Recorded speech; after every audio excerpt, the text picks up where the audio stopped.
Hello everyone, I'm Dr. Sanjay from Sasha Clinics. We get a lot of inquiries from patients on how to use Minoxidil.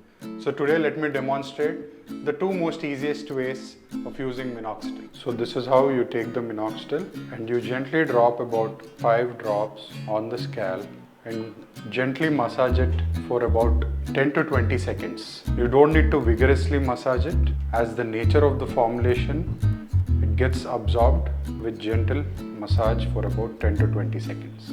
This is after placing the spray attachment. 5 gentle sprays in 5 different points on the scalp. Spray number 1, 2, 3, 4, 5.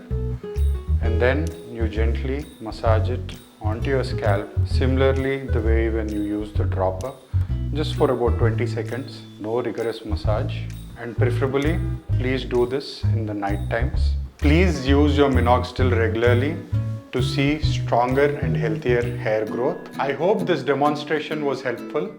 For more useful information like this, please follow our Instagram. Thank you.